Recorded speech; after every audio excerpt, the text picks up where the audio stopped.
Alors bonjour à tous, je souhaitais vous faire une petite vidéo vous aidant un petit peu sur la classification des enzymes. Donc il existe 6 classes d'enzymes. Tout d'abord les oxydoréductases qui catalysent des réactions d'oxydoréduction, les transférases qui elles vont transférer un groupement fonctionnel d'un substrat à un autre, les hydrolases qui catalysent l'hydrolyse de diverses liaisons. Elles sont assez simples à reconnaître dans les réactions.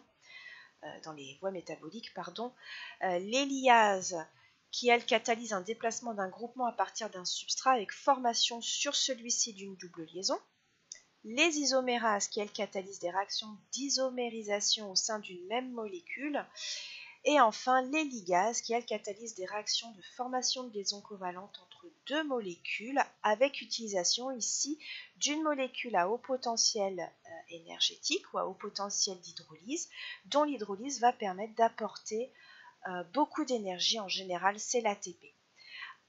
On a décidé aussi en août 2018 de créer une 7e classe d'enzymes qui sont les translocases, qui elles sont des enzymes qui vont permettre le transfert d'ions ou de molécules d'une phase 1 à une phase 2 d'une membrane cellulaire. Alors pour aller un petit peu plus loin dans ce cours, je vous ai mis donc 3 adresses, 3 liens où vous pouvez aller fouiller un petit peu, et notamment vous allez pouvoir voir le détail de différentes voies métaboliques et voir les enzymes par exemple qui sont impliquées, ou alors tout simplement ici, je crois que c'est un glossaire des différentes enzymes et de leur classification. Alors, si on s'intéresse au cycle de Krebs, le cycle de Krebs fait suite à la glycolyse, cette fameuse voie d'Embden-Meyerhof que vous avez vue en MGF.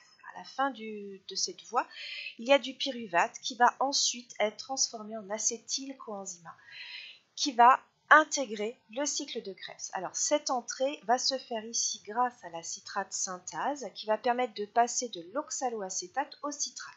L'oxaloacétate ici possède 4 atomes de carbone, 1, 2, 3, 4, et on passe au citrate qui possède 6 atomes de carbone. D'accord? 1, 2, 3, 4, 5, 6. Il y a donc eu un transfert de groupement, ce transfert ici acétyl, sur l'oxaloacétate ici. Donc on a transféré 2 atomes de carbone, la citrate synthase et donc une transférase. Alors la conitase ici est un petit peu particulière. On passe du citrate à l'isocitrate. 6 atomes de carbone ici, 6 atomes de carbone ici également. En revanche, on remarque que la fonction ici OH a été déplacée donc de ce carbone-ci là, 1, 2, 3, celui-ci, sur celui-ci là, celui qui est juste en dessous. Voilà. Alors, si on va un petit peu plus loin au niveau du mécanisme de la réaction, donc pour passer du citrate à l'isocitrate, on passe par un intermédiaire qui est le 6-aconitate.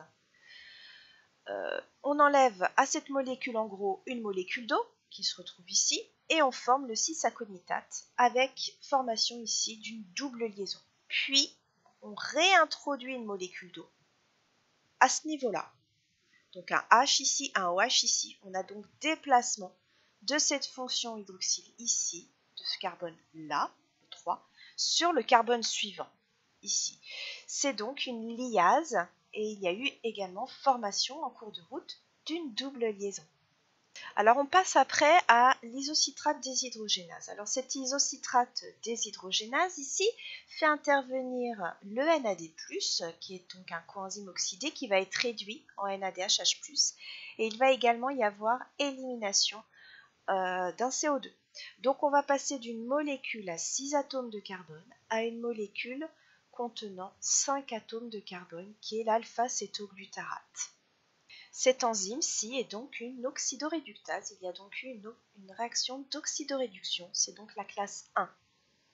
Alors, si on s'intéresse maintenant à l'alpha-cétoglutarate déshydrogénase, qui permet le passage de l'alpha-cétoglutarate au succinyl-CoA, c'est un petit peu complexe ici, c'est le cas de le dire, c'est un complexe multi-enzymatique, et cette enzyme ici est l'enzyme E1 du complexe, et elle fait intervenir même chose du NAD+, qui va être réduit en NADH+, et il va y avoir élimination d'un deuxième carbone. On passe donc ici d'une molécule à 5 carbones à une molécule à 4 carbones. C'est une oxydoréductase également, donc la classe 1. on verra pas, mais dans ce complexe ensuite, on transfère ici une molécule de CoASH, donc il y a également intervention d'une transférase. Ça, vous le verrez un petit peu plus loin pour ceux qui souhaitent justement aller un petit peu plus loin dans le schéma suivant dans le cours.